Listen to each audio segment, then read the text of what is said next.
everybody. Thanks for joining us on What to Watch. I'm Jackie Jing. I'm Clint Gage, and this is our Avengers Endgame spoiler cast. Spoilers. With us this week, our substitute editorial guru, Joshua Yale. How you doing? Good. And Tom Jorgensen, actually getting to sit at the desk for a change. I know. Yay. I'm finally on mic. My powers are unlimited. Don't be nervous. But let's jump straight into this because we have a lot of ground to cover. So first of all, about Avengers Endgame. This is an episode called a spoiler cast, which we've said out loud a couple of times now. Plus, you clicked on the link already, so you know that there are spoilers. Can we all agree on that? I think we clarified that. Spoilers. Yep. Spoilers Got in it. it. Clarified. Good. So let's jump straight into it. The big question about Avengers Endgame, was this a satisfying conclusion to the Infinity Stone saga? I thought this was a clear home run. Wow. I thought it was an emotionally riveting climax to 11 years of Marvel movies, and it just brought it home in such a phenomenal way that I'm still reeling from it. And I do have a couple quibbles here and there, but overall, wow. Just wow. Yeah, I very similar to you, Joshua. I really loved it. The story and plotting of it gets a little hairy, and we'll get into that a little bit. But overall, this is a beautiful way to really bring together 10 years of storytelling in a way that really pays homage to all of it in really surprising and great ways. So overall, really enjoyed it. So the movie itself was a satisfying conclusion to this whole saga, but let's talk about the original 6 Avengers as well. Let's talk about their arcs over the course of the entire MCU. How did, let's start with, we can start with Hawkeye and Natasha since they're kind of joined. Like, talk about, were you satisfied, Joshua, with the arc where they ended up? Ooh, you're pinning that one on me. Just to start with. Just to start with, well, so here's the thing. I thought they did so great for pretty much all the characters except Black Widow. I thought Hawkeye, he was not in Infinity War, but I thought it was great what we did get from him in Endgame. But Natasha's arc, for her to be the one who sacrifices herself to get the Soul Stone, it rang so hollow to me, and I thought that that's a character who has just given so much, and she had such an interesting arc and is one of the most complex characters in the MCU without even having a solo movie of her own. And then for them to essentially take this character who has been the sexy femme fatale and a love interest to multiple characters and sort of like the mother character. Remember the line from Age of Ultron? I'm always picking up after you boys. No shield in the house. Yes. And do all that. And then also, she's not only did she do all that, but she's going to sacrifice her life so all the boys can save the day. I thought I was pretty angry with that. But I don't want that to color my view of the movie. I really did love it. Yeah, I actually didn't mind that moment, though. I do think having her be the one that ultimately bites it is a little, what you said is very true. Like, this is like our one, dyed-in-the-wool, like, female Avenger, like, from the beginning, original 6, obviously. But the scene on Vormir, I thought was actually really well done, where Hawkeye and Black Widow are basically fighting each other for the right to die for the other one. It really... we talk a little bit about how this movie is a really good encapsulation of the last 10 years, really good tying up of those loose ends. And seeing the loyalty between Nat and Clint has always been one of the really sweet parts of this franchise, I think. And seeing them really duke it out just so that they could die for one another, I thought was a really good way to end that arc for those two. But speaking of Hawkeye, though, like, this was kind of a Hawkeye movie. After so much over the past couple of years has been made about, like, where's Hawkeye? What's Hawkeye up to? Yeah. Like, this was kind of his movie in a Starts lot of with ways. him, Like, yeah. it opens on him losing his family. He goes through all the stuff becoming Ronin, and he's been doing some really gnarly stuff, and all of that sort of comes home to roost in this scene on Vormir. But I really I'm glad that Hawkeye got his due, finally. As a fellow Clint, I appreciate that. You know? I love Black Widow, and I do agree, like, you're kind of like, oh my God, she's gone. But I almost feel like the writers wanted that. Like, they knew it would be disappointing to you. They knew that you would be uncomfortable with it.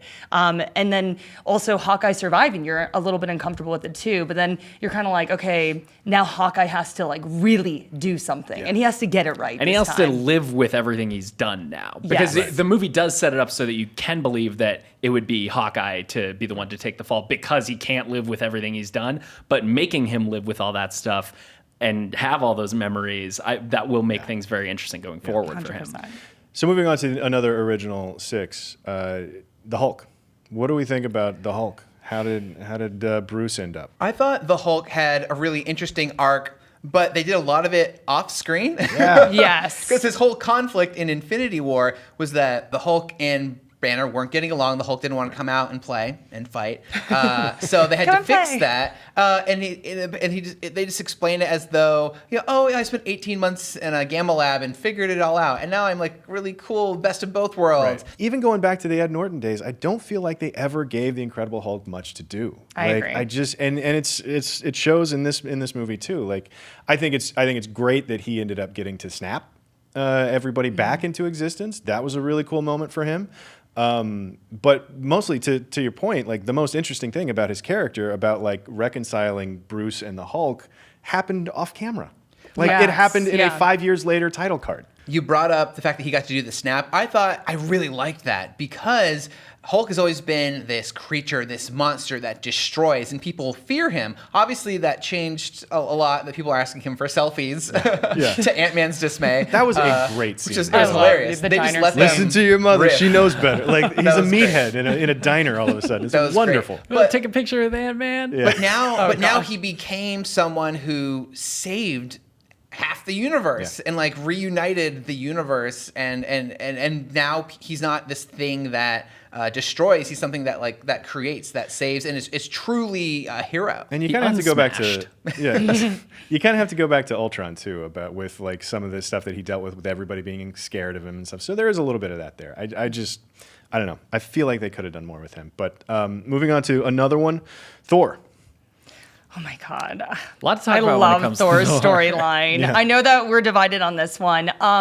For me, it's just like Thor's always been so confident and cocky, and he's like so sure of himself. And I like this movie, it was a completely different Thor. We're going to go into a little bit later, but as soon as he chops Thanos' head off, it's just like he is just spiraling downward. But then seeing him like trying to like find himself again, and he goes back home to Asgard and he gets to interact with Frigga, and she like brings him home and she's like, Thor's still in there. Eat a salad, but he's still in there. You know what I mean? I just thought they brought so much more complexity to a character who's always just been like, oh, I'm cocky and I'm great and I make Quill look like a fool all the time. Like, you know what I mean? It was like, oh my gosh. Which, by the way, I thought Quill should have made fun of him so much more than he did.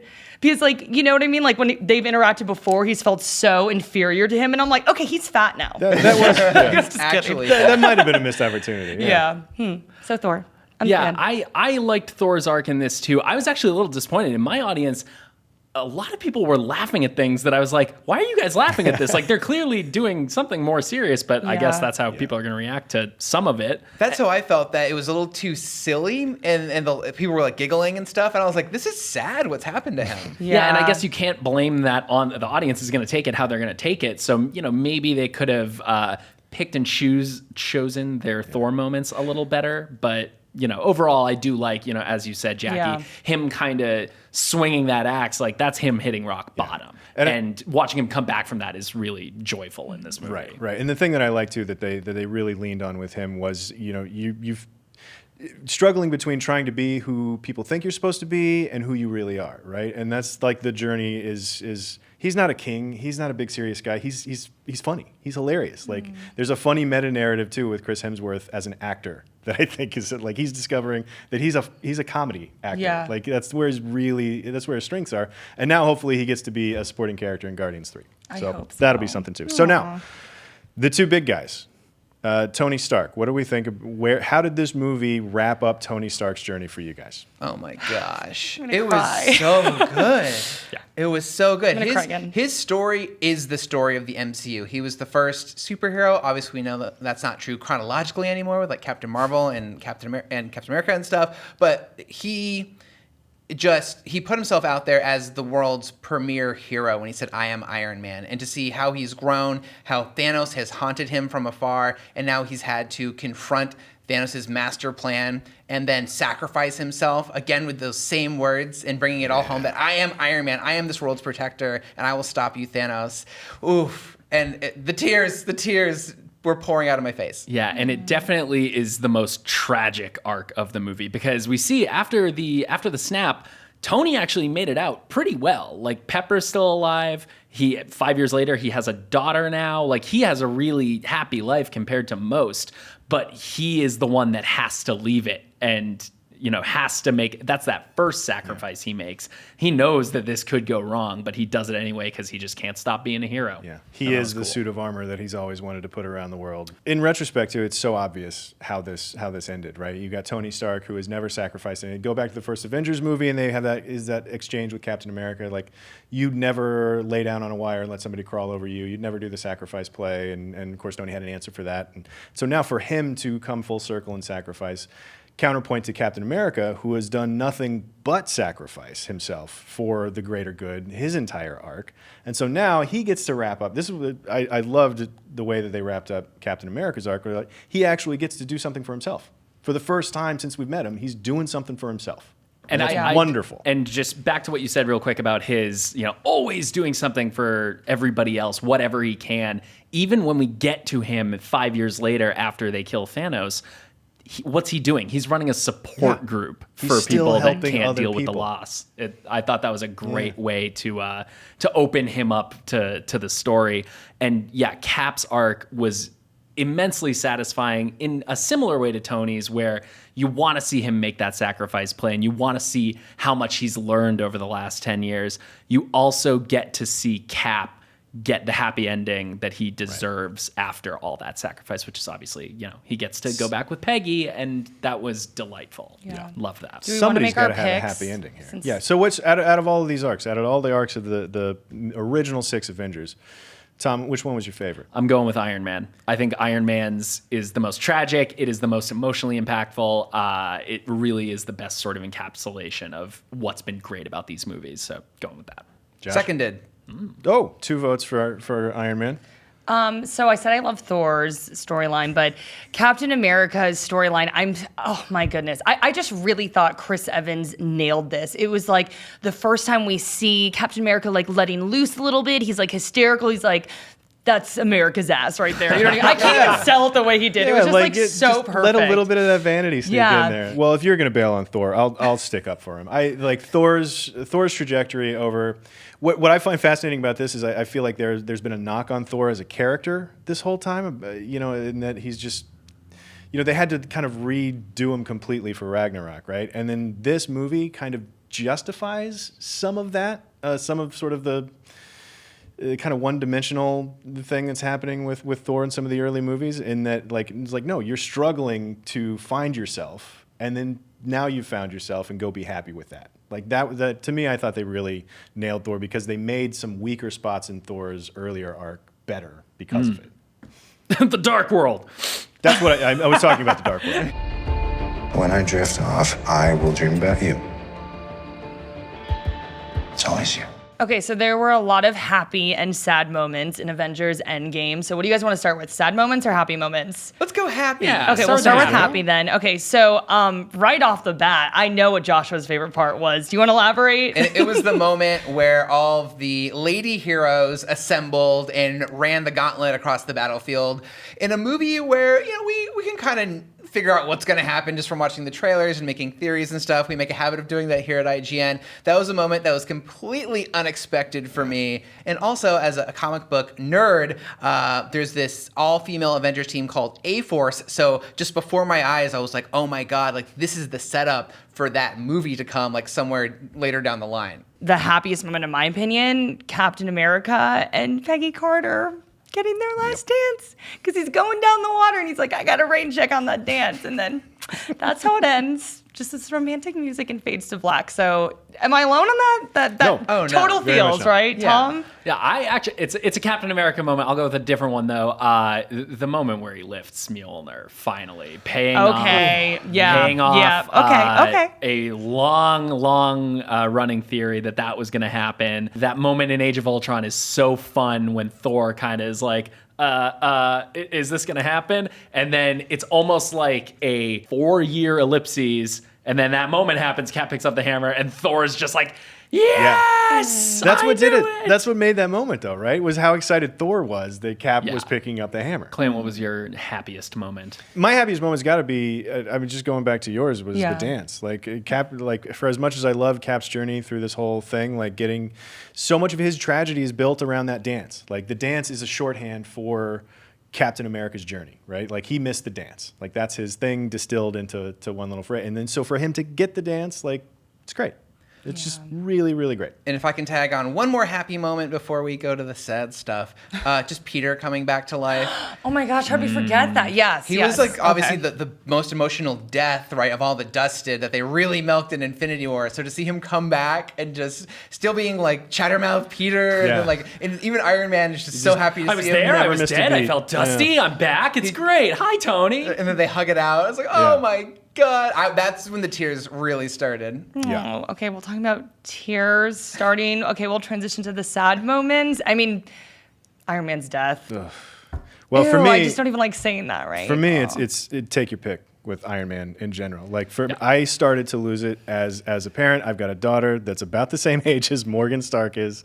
And so like when as soon as he sat down on that tiny little chair next to that little tent on the lake, I was like, I know where this is going. And it was like, that was for me. So from then on, like Tony's entire journey from that moment on, just any of those moments were sad because you know, here's a guy that finally has some peace a little bit. I mean, he's got some things that are worth sacrificing for finally.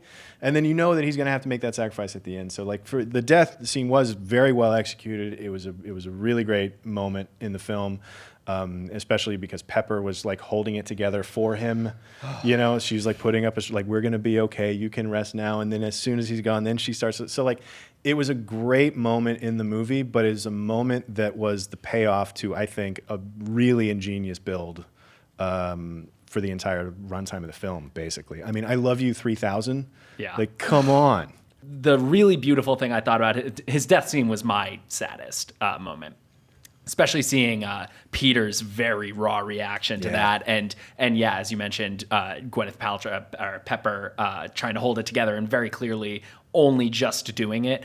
It really drew attention to the fact that Tony has become such a great mentor over the course of these movies, because you see at the funeral the kid from Iron Man 3 shows up. You see Peter, all these people that have learned something from Tony, present for his death. And it was really beautifully done, I thought. So I really liked that. Just to play off of what you guys are saying, I mean, Tony Stark starts off as this arrogant, selfish playboy, like so self-absorbed on another level, which we kind of love him for, but then it's 100%. Like over the last 10 years, he's grown so much. Like 10 years ago, I really don't think I would have said he's going to marry Pepper Potts and have a kid. And then he's going to make the ultimate sacrifice like that. You know, I really don't think I could have said that 10 years ago.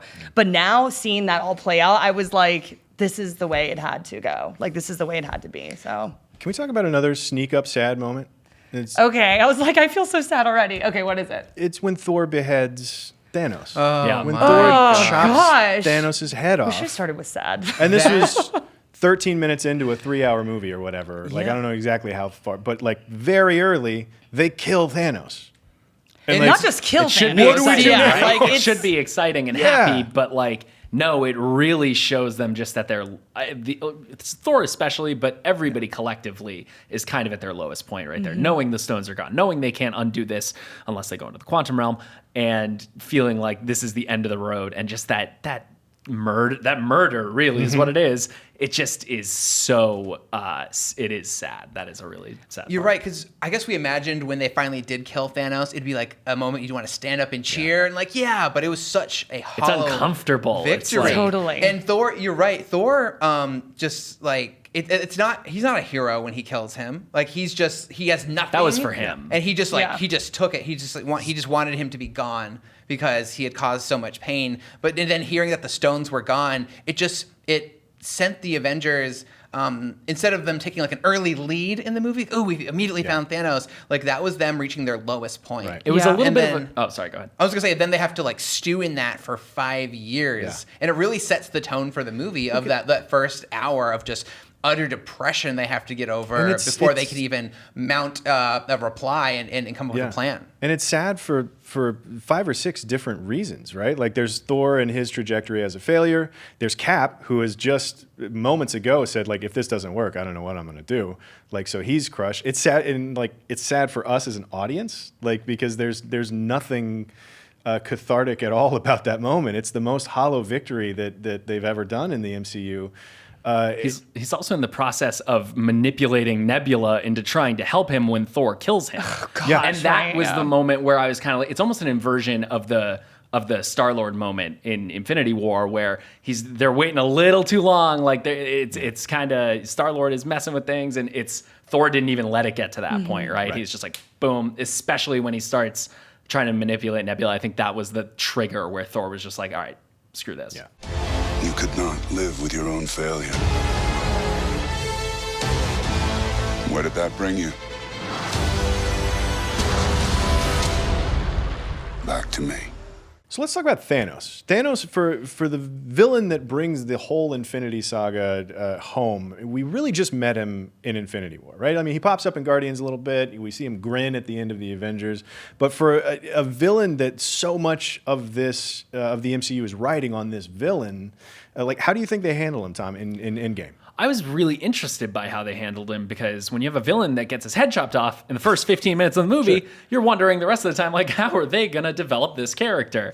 But pulling him out of 2014 once the Avengers start doing their timey-wiminess was a really cool move. And it also gives us a window into his mindset at that time, before he had the stones. To see him when he was still desperately seeking these things out, I thought actually gave us an even better, more full idea of this character. He became much more three-dimensional than he already was in this movie, because we see him kind of at his low point when he didn't have the stones. He was just out there hunting for him. Yeah, because this is a Thanos who hasn't gone through the profound change of questing after the throne, the throne. Game of Thrones is on my right, people. Wires crossed. He hasn't gone through the profound change of questing after the stones and having to go through that his own little hero's journey, evil hero's journey, but his own. He thinks he's the hero of his own story, and being forced to sacrifice Gomorrah, who he loves. He's a very different character after that. Yes, he is profoundly changed, and I found that so interesting that we went back and sort of got a reset to where he is a little petty.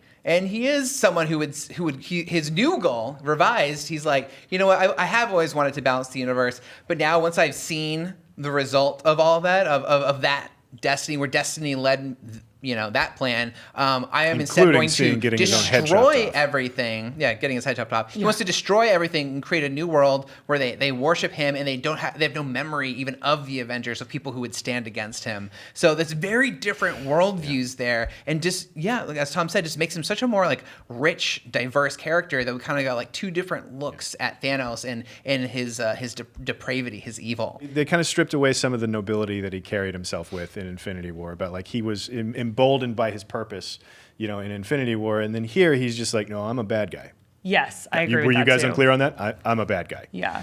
One of the things that I thought was interesting about that was sort of tangentially involved with Thanos' character is there was a brief moment between Cap and Black Widow where they were where Captain America mentions the pot of whales that he saw in the Hudson. And he's like, I don't know, less pollution, fewer boats, more whales. Like starting to see the silver lining of Thanos' grand plan in a bizarre kind of way. And of course, Black Widow puts a stop to it almost immediately, but they do dip their toe into that, like, look, there's at least one part of the world that's actually better. The whales seem happier.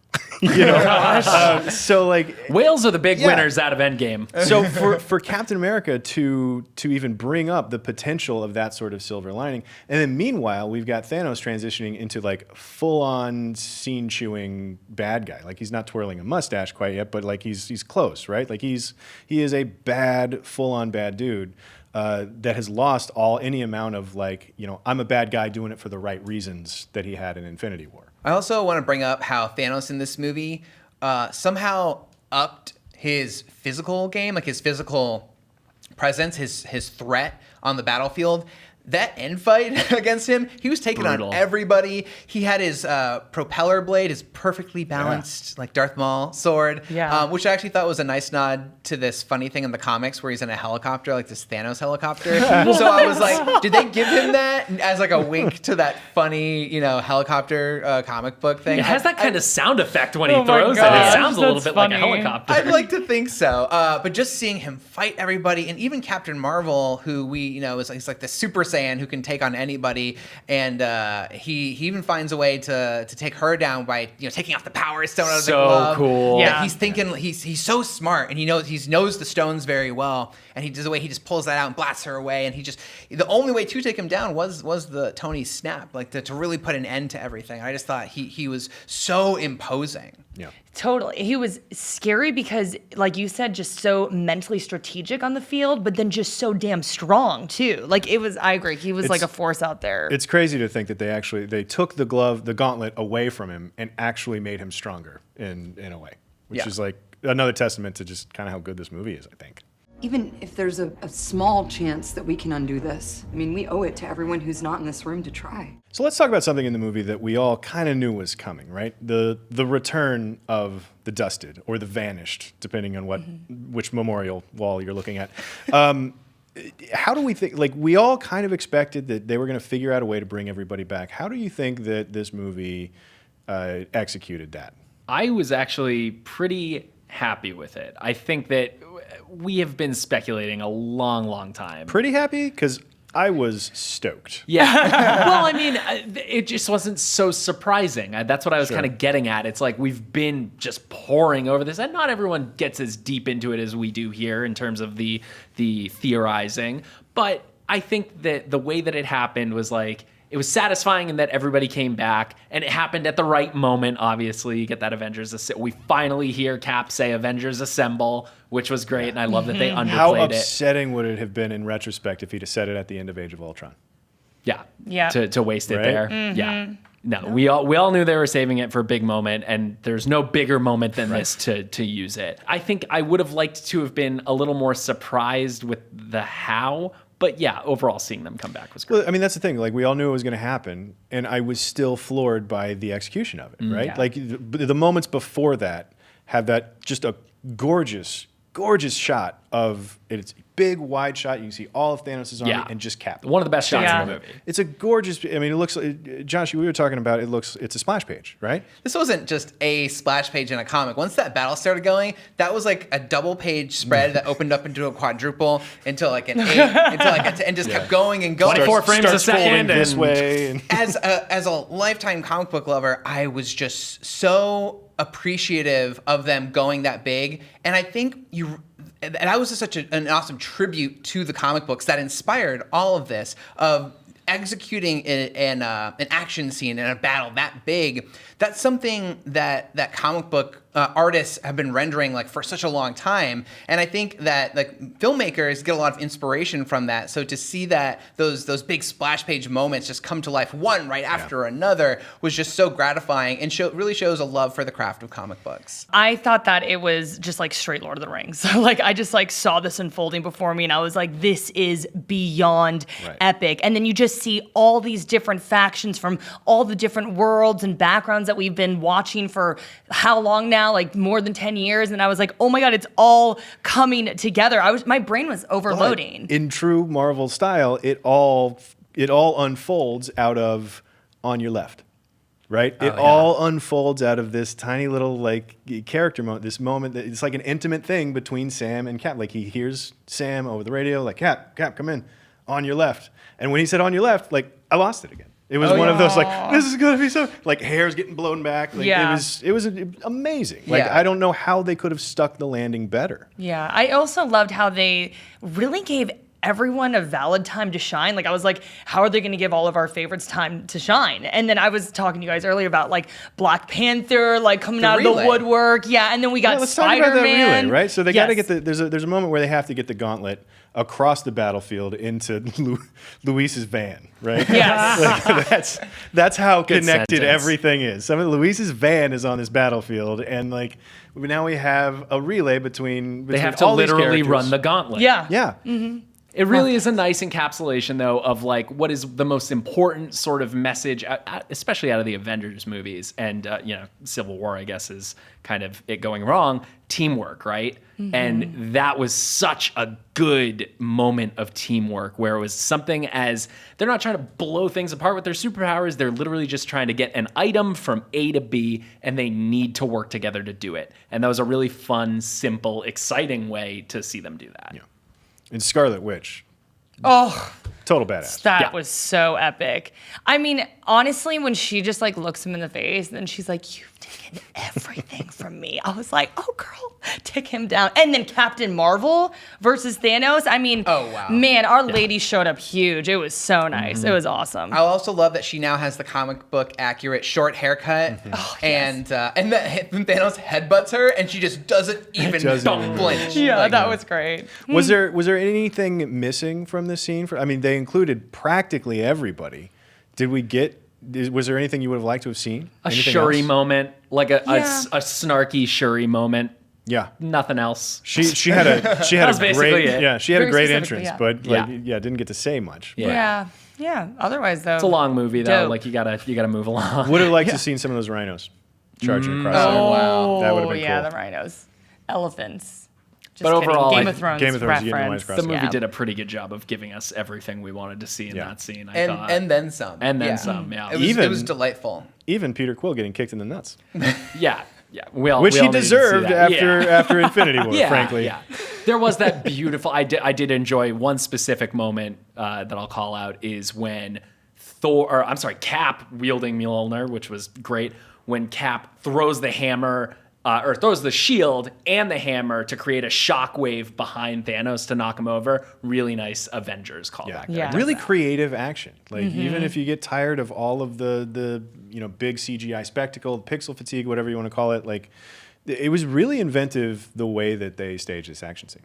While we're calling out moments, even it was awesome enough for Cap to get Mjolnir, but for Thor to dual wield and make the that was transformation, and then toss up Mjolnir and then bat it at Thanos. Oh yeah, Yeah. My God. that was great. My God of Thunder.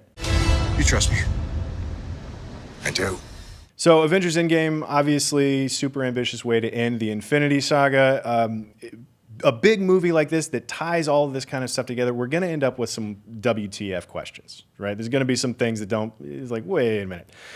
So the first one I want to talk about, time travel. They got time travel now, Tom. What are we going to do with time travel in their back pocket? I think their idea of what to do with it is not explain it super well, because then people are going to start picking apart the logistics of it all. Sure. The movie goes way out of its way to try to move your focus off really paying attention to the intricacies of time travel. The one that you can most closely associate it with is Looper, which also takes a tack of having, like Bruce Willis's character say to his younger self, Joseph Gordon-Levitt, like, if you start pulling these strings, like, you're going to just lose your mind. Just trust me. Time travel's the thing. And we're dealing with it right now. And that's very much Endgame's strategy, where it's very convenient to get all the Infinity Stones back, and a convenient way to revisit these past amazing moments from the MCU, kind of have like your little clip show moment in this final film of the Infinity Saga.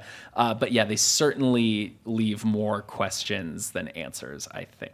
They actually kind of like cleaned it up really well. For me, it was like, okay, when something happens, it all branches off. But once you bring them all together, it all comes back together. And I was like, okay, I'm good with that. Like, that's fine. You know what? I'm just going to take that. But my problem with that is that leaves a lot of unanswered questions when it comes to like Loki taking the Space Stone out of 2012 and portaling out of there. We don't know where he is. Probably that's like the first frame of the Loki TV series, right?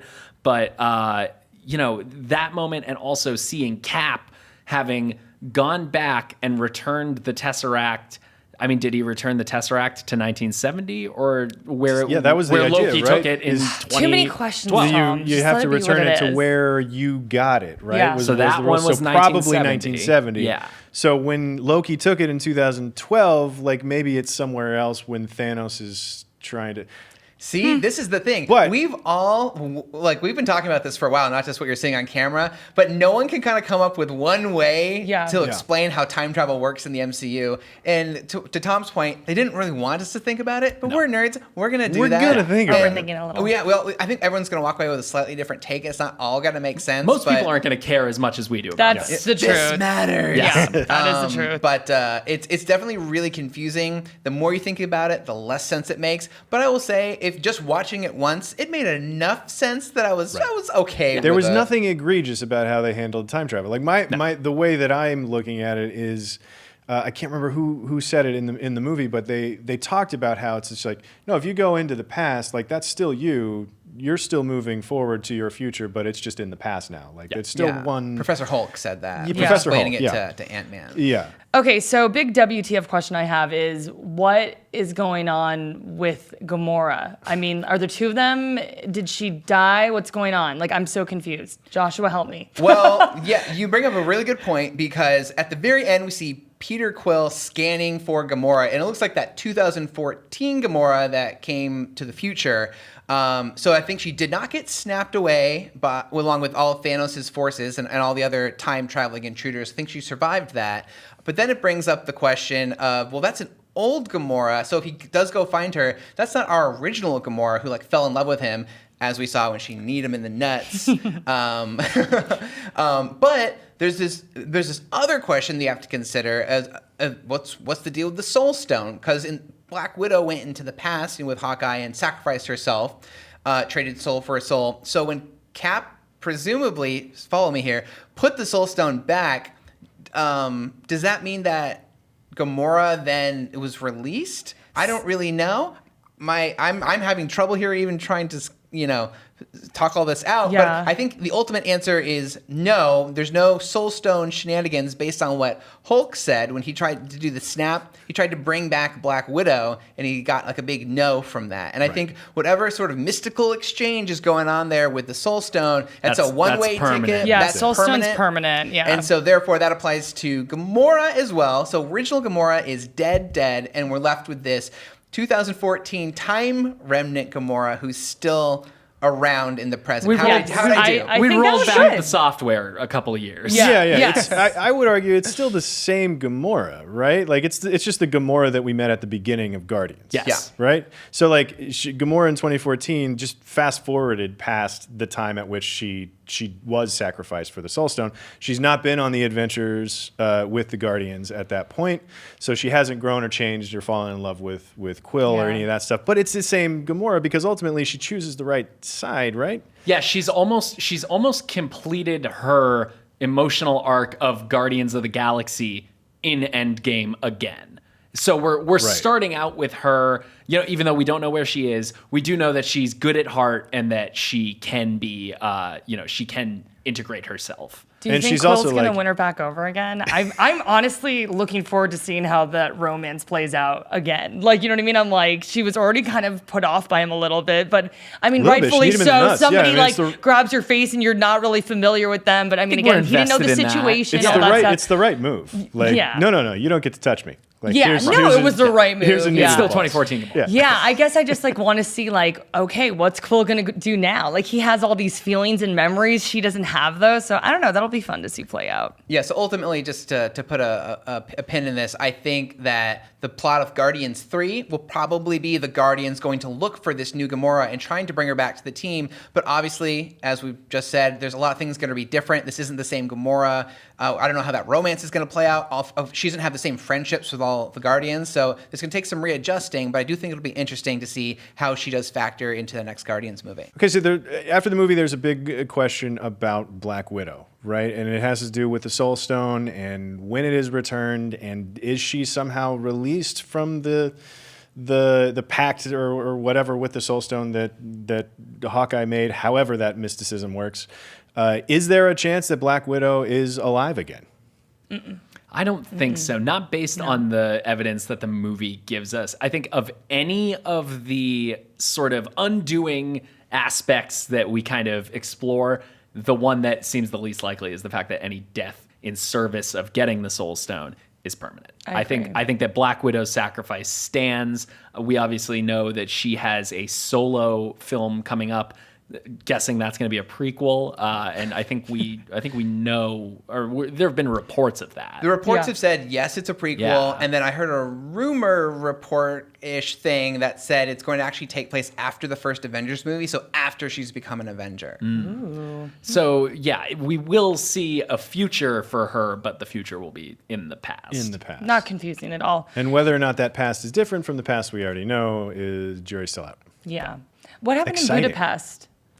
Who knows? Maybe we'll What get that in the movie. happened? That would be a great thing to explore in the movie. Maybe it's actually set right after the Avengers, but we get some flashbacks because we did get an interesting wrinkle of her past when she says that she never knew her father's name after the Red Skull speaks it, which is actually hinting at something from the comics that she was an orphan and then was recruited by the Red Room at a young age and was taken to ballerina death school and turned into an assassin. So I think it'd be great to explore that as well. I'd be in for that. Like, give me some Black Widow backstory.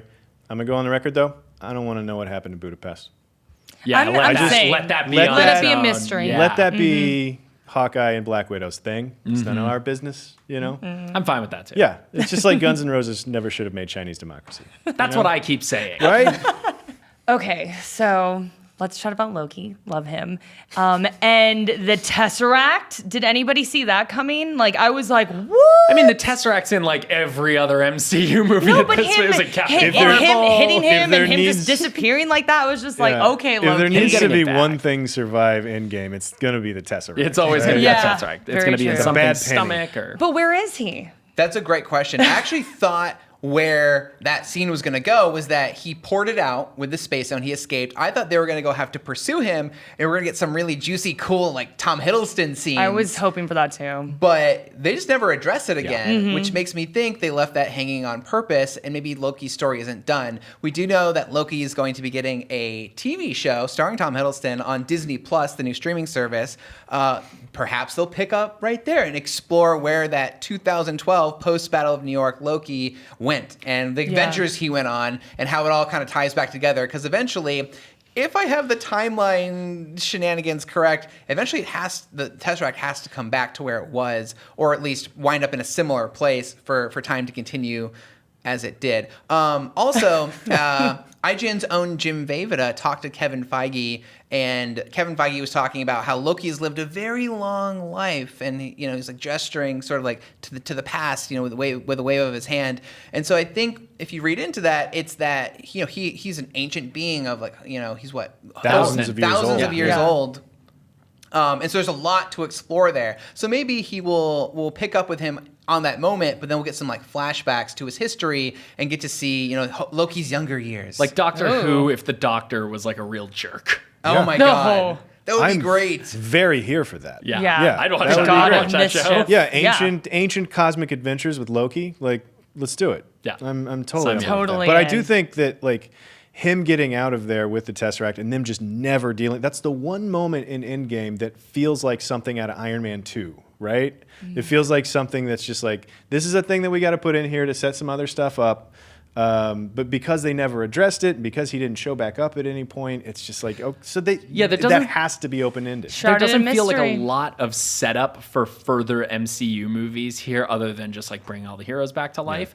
But that was one moment that very much felt like a thread that was being left to be picked up I agree later. with that too. A bit jarring, I agree, but more Loki. More Loki. He could still be. And we'll get Loki without the character development that he gets throughout, his MCU journey up to his death in Infinity War. So the version of Loki that everyone really fell in love with was Avengers Loki. And so the Snarky fact we're going to Loki. get that, piece of crap Loki as the star of this series is very exciting to me. So a question a lot of people have been wondering, right at the tail end of Endgame, we're at Tony Stark's funeral, there at his lake house, we're paying past all these familiar faces, everybody that we know from the MCU, and then we land on this teenage boy. And it's just like, wait a minute, who's that boy? Yeah. Boy, who are you? Did you get your Oh, invite? you boy, how'd you get to Tony Stark's lake house? He's a little older now, but that is Harley Keener from Iron Man Right. 3. It was kind of cool to see him back. We talk so much about how good of a job this movie does of acknowledging its history and everything that led up to this point. And we also spoke a little bit about the fact that Tony is this great mentor, right? He's become this mentor to other Avengers, to Peter, and he was to Harley. He's a hero to this kid, and to see him back for that moment to say goodbye, to say his goodbye, that was really. They didn't have him say any dialogue or anything like that, but having him present for that, I thought was a really nice, subtle little Because moment. it's been a couple of years since we've seen him, and it's been 5 years longer than that, right? Because of the 5-year time jump. So he's what? He might be 20 by now. Played by the same actor, Ty Simpkins, Oh, that's really which is cool. a nice touch. And I think that was really special that they brought him back and thought to include him there. Nice attention to detail and respecting the history of the MCU. But also, I think that might not be the last time we see him. If I'm just going into Theory Town here, where I spend most of my time because I can't sleep at night. Theory Town, Theory population Town. Josh. Is that he could maybe fill the role of Iron Lad on the Young Avengers. Young Avengers, a bunch of kids who grow up inspired by the Avengers or are direct children, descendants of the Avengers. Ant-Man's daughter, Cass, actually grows up to be Stature. And now that she was aged up through the time jump, she could be the size-changing hero Stature on the Young Avengers, be joined by Iron Lad. There's other characters who they've kind of set up in various ways, but that's a full team, and he could fill a role on that. The kid inspired by Iron Man. Yeah. Would Spider-Man be their leader? Oh my gosh. Oh my gosh, That would be so mind great. blown. Yeah, that'd be awesome. Okay, so at the end of the movie, we see Peter Parker, and he has this emotional reunion. He's walking back into high school, and his friends are there, and I was just like, were all these kids gone? Did they all disappear? Did None of anybody them else look have a lot 5 of years questions? older, All look the same, Yeah. Was I the only one who was like, what happened? Yeah, that is a very interesting point because, first of all, the year is 2023 because we're at that Yeah. 5-year time jump from 2018 where Infinity War was, right? And yeah, you got it right. We actually talked to a source, an anonymous source on Marvel, who confirmed that all of Peter's friends, like the entire cast of the Spider-Man movies, also got dusted. So when they all show back really up, drew some short stinks. Yeah, when they all show- seriously. when they all show back up in Far From Home, they'll all be the appropriate age and still in the same grade, which when you think about it, kind of sucks. Like, I died and I still have to finish school. Yeah, that is also a weird thing about the decimation, right? Is like he killed 50% of everything, right down the middle, right? Bring everything back to balance. But like as far as the Bartons are concerned, he killed 80%. That's 4 out of 5, and literally everybody that Peter goes to high school with also. They're like, that just doesn't seem fair. Yeah, They just play real what are the fast and loose logistics with the on that? decimation, right? Yeah, what are the logistics of the decimation? None, It's apparently. short straws, apparently. It's a coin flip, I guess, and they just got very unlucky at that high school. Maybe because he was on Earth when he did it, it affected them more. Oh, yeah. Also, you can imagine Sony had something to say about that whole thing, probably, because you don't want like Flash Thompson being like 5 years older than the rest of the cast. I kind of is- do. Yes. Actually, now that I say it out loud, hilarious. I would A 21-year-old high school bully. I would love for Flash Thompson to have not been dusted. His life, he goes the way of Thor, right? He gets super like upset, and then now he's like a broken shell of himself when everybody else comes back and picks up right where they left off, and he's like, "But I want to restart. I want to be Far back From in high Home school." would be so depressing if Yeah. that is what they did. It would be fantastically depressing. But more to my point, back to my point, which is that I think Sony wants to be able to pick up right where they left off with the last movie. I'm sure they will acknowledge Endgame. They have to in some fashion, but they want to kind of just get back to the story they were telling with Peter Parker and his friends. So they kind of had to say, oh, they were all dusted, and now they're all back at the exact same time, as you were. We're the Avengers. We gotta finish this.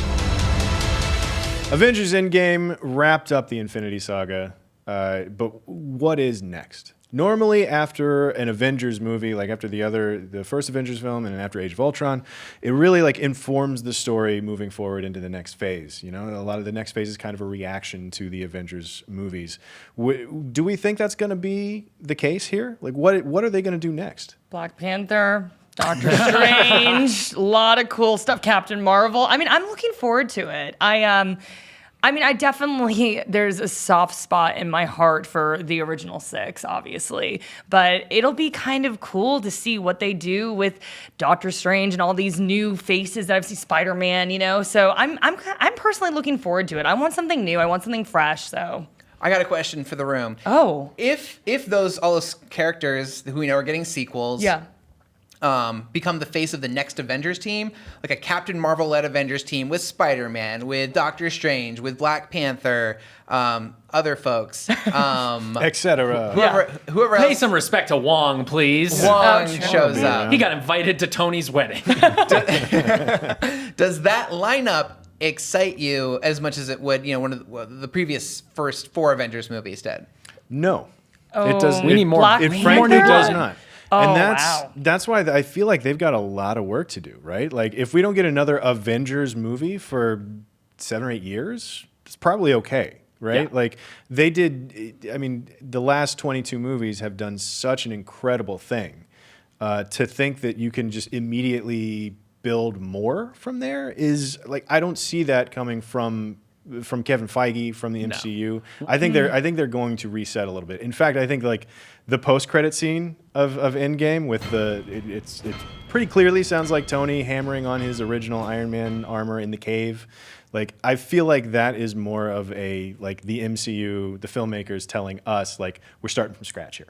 Yeah, I think we're going to be seeing a very similar thing on a saga-wide scale as we see after Avengers films usually, and what usually happens after an Avengers movie comes out is they release one that is sort of a palate cleanser, lower stakes. We saw that after Age of Ultron, it was Ant-Man. After Infinity War, it was Ant-Man and the Also Wasp. Ant-Man. Ant-Man's a palate cleanser. Yeah. So I think we're going to see that on a franchise-wide scale, where the next string of movies is probably going to be much more intimate stories, because we already know a lot of these characters. So I think we'll get more character work in with them, seeing how they feel about everything that's just happened in Endgame.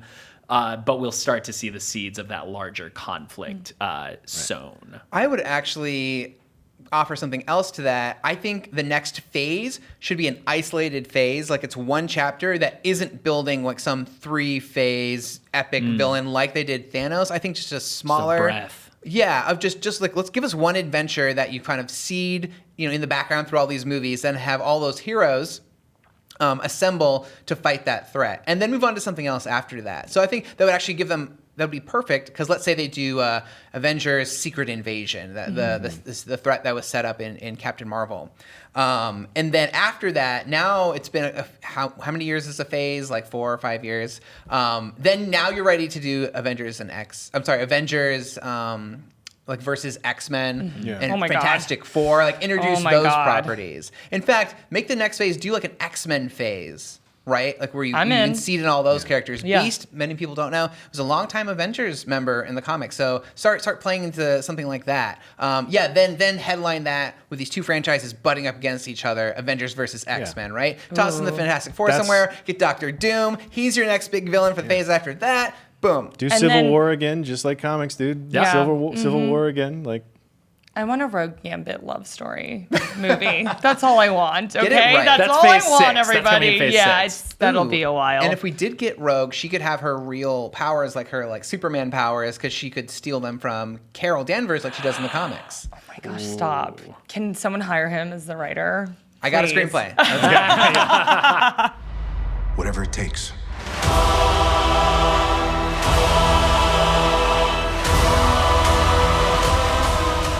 Thank you so much again for joining us on, the hashtag IGNW2W. And we have a ton of Avengers Endgame coverage, lots of videos. That's all on IGN.com. Yes, and thank you, Joshua, for being here. Thank you, Tom, Yay. for I joining usually us on am. the I'm desk. just usually back there, but Well, Yeah. for joining Very us on the welcome. desk. Yes. I'm happy that you could be over on this side of the camera. Ooh, And we will Captain see you America. next week right here on What to Watch. let's talk about things like there's. Should we something mumble, happening. mumble? Yeah, sure. Shuffle my papers Harumph, a little bit. harumph. The good old you know. paper shuffle. Hi, didn't get a harump out of that guy.